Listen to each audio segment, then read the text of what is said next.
Sir அந்த bag.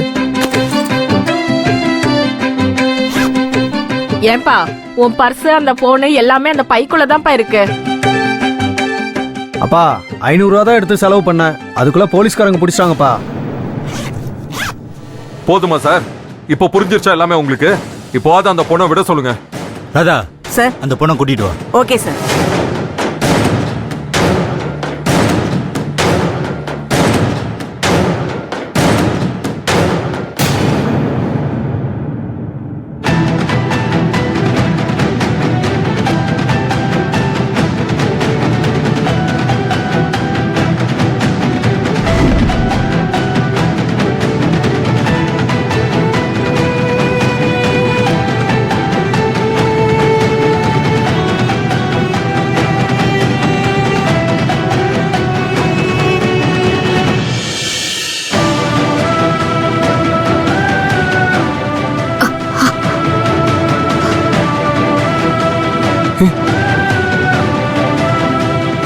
என்ன sir இப்படி போட்டு அடிச்சிருக்கீங்க? உங்களுக்கு எல்லாம் மனசாட்சியே இல்லையா? நீங்களா மனுஷங்க தானே?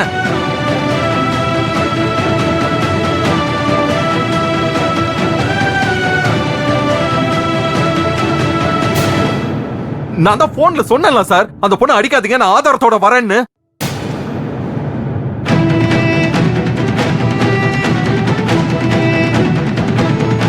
நீங்களும் ஒரு பொம்பளை தானே, ஒரு பொண்ணை இப்படி அடிச்சிருக்காங்க, நீங்களும் வேடிக்கை பார்த்திருக்கீங்க. இதே உங்க வீட்டு பொண்ணா இருந்தா இப்படி அடிச்சிருப்பீங்களா?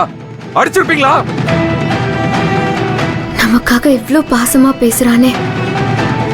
என்ன இருந்தாலும் கதிர்க்குள்ள ஓடுறது நம்ம தாத்தா பாட்டியோட ரத்தம் தானே. அந்த பாசம் தான் அவனை இப்படியெல்லாம் பேச வைக்குது. எனக்கு இப்ப நம்பிக்கை வந்துருச்சு. இதே பாசம் அப்பாவையும் தாத்தாவையும் ஒண்ணு சேர்த்துரும்.